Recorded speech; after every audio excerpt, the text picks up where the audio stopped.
Shri Gurubhyo Namaha. Harihi Om. Jai Shri Ram. Welcome to our next episode in our complete reading of Srimad Valmiki Ramayana. In the previous episode, we saw how the various meanings of the name Sundara Kanda. I also informed the name of Swami Hanuman. The original name that was given to him was Sundara.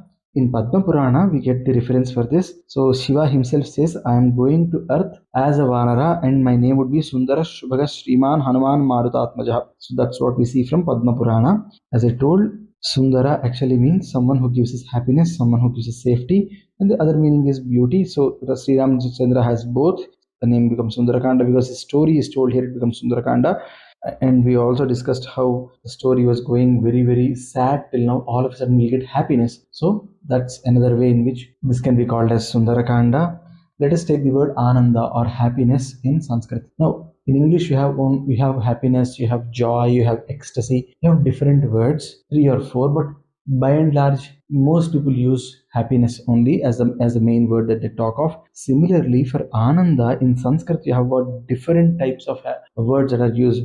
Anandas, there is something which is called a Shubha. Shubha is something good has happened to you, you're happy. That's one way of being happy. That's Shubha. Harsha, someone has won a race whom you are supporting, he has won a race, he has won the game, then you also feel very happy. India has won a great thing, you feel very happy. That's Harsha. And then Amoda, someone has done a very good job, you like the way they did, you accepted the happiness that you get from there is Amoda. Then you have Pramoda also where you get happiness. Then the next form of getting happiness is Sundara. Now what is Sundara? What is Sundara as a happiness? Ananda. You get happiness from different things. So one of that is Sundara. What is it? Nasta dravyasya labhohi Sundara prakirtite. So if you have lost something and you find it back, you will feel very happy, right?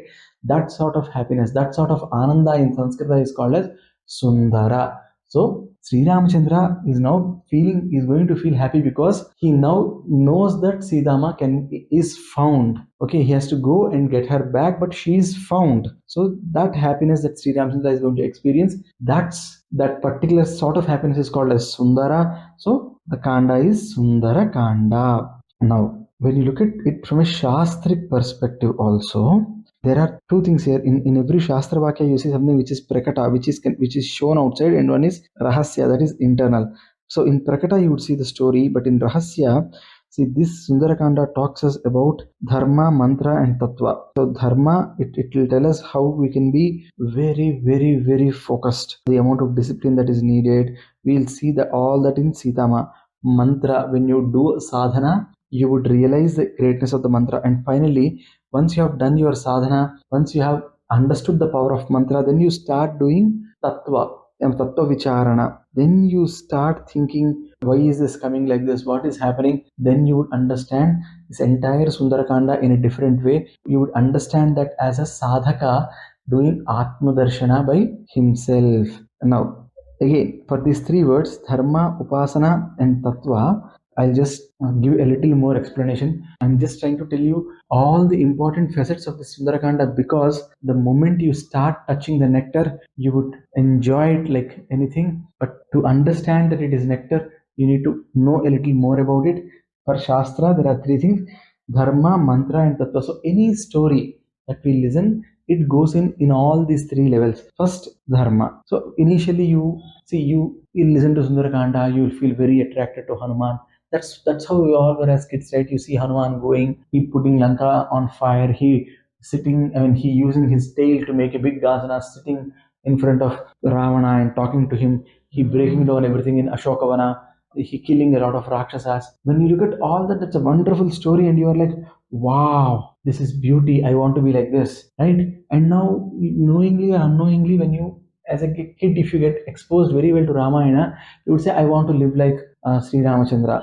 So after a certain point of time, when you grow up, and if the influence is still there on you, you would say, I would like to live like Sri Ramachandra. So you will try to be good with your brothers, you will try to be good with your wife or with your spouse, brothers and sisters, spouse, and then Srimad Ramayana comes out in many facets, right? I mean, how should brothers live Srimad Ramayana? How should wife and husband live Srimad Ramayana?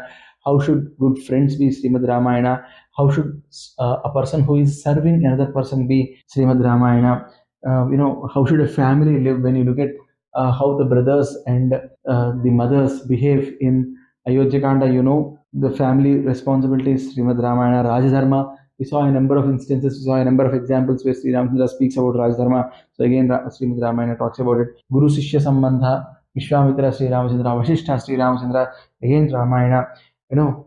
Relationship between father and daughter, father and son, father and daughter, again Srimad Valmiki Ramayana, right? Now, so you listen this as a story first, then you try to bring these good things into your life. That's dharma. So when you are influenced by Ramayana in your 20s and 30s, you try to bring in all the ones that I told of. So that's the first level of dharma. Now when you are doing dharma, you would always want to seek the next level, which is upasana, as I told, right? So in upasana, you do Sri Ram mantra, that's a Taraka mantra.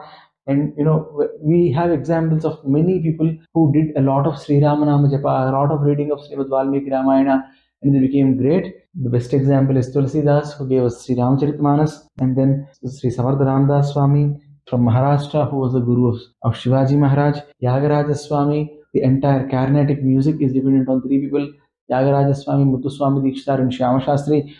This says Tyagaraja Swami actually got the darshan of Sri Ramachandra. So, and then there is a great poet, Potana Matya. He wrote Bhagavata in Telugu. So, he was a big time Ram Bhakta.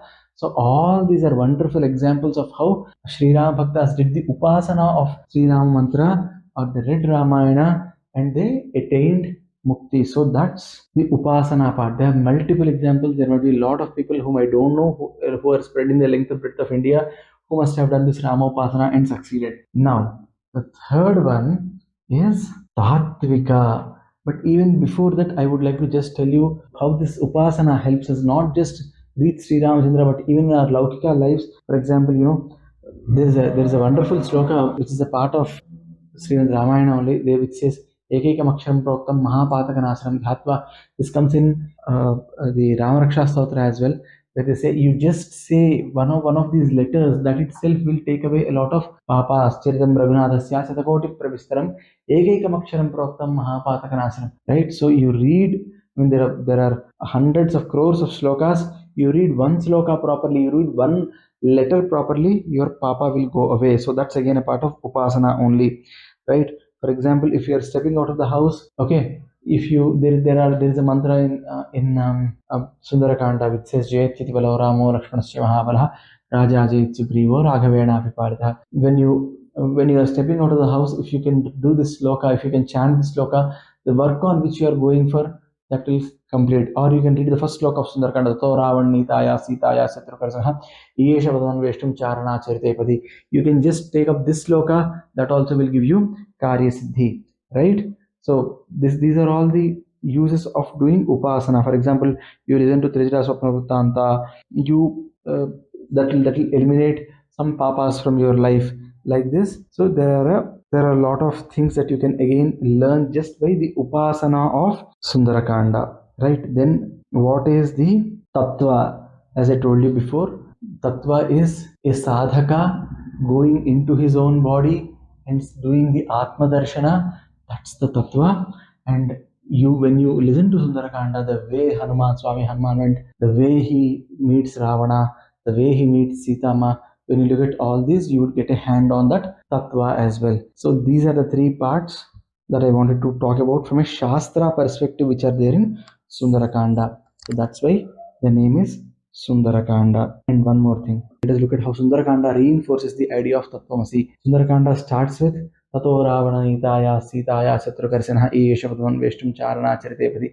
And how does it end? Tomaya Vagvidadina Bhashina. So it starts with Tat and it ends with Tat. So if you are in the middle, if you can get it, you will become Tattvamasi. And what does Hanuman flying over the sea tell us?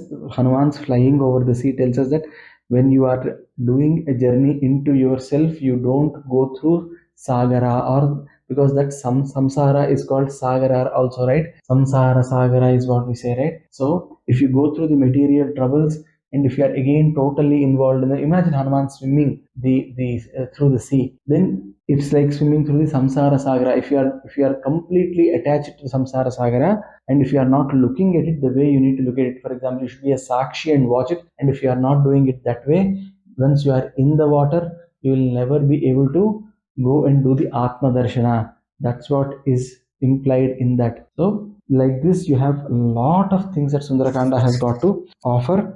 And now finally, let us get started with the first sloka. I have tried to give as many introductions to Sundarakanda as much as possible till now. There are many people who have read this, who have understood this, who have digested the tattva of this. They gave us wonderful explanations on why the name is put as Sundarakanda and the importance of this. Well, I try to give in my perspective whatever I learned. I try to put them here in this. From the next episode onwards, let us delve deep into Sundarakanda and let us see how this story moves forward. सर्वे भवन्तु सुखिनः, सर्वे सन्तु निरामयाः, सर्वे भद्राणि पश्यन्तु, मा कश्चित् दुःखभाग् भवेत्. सर्वं श्रीशासनः स्वामी चरणारविन्दार्पणमस्तु. स्वस्ति. जय श्रीराम.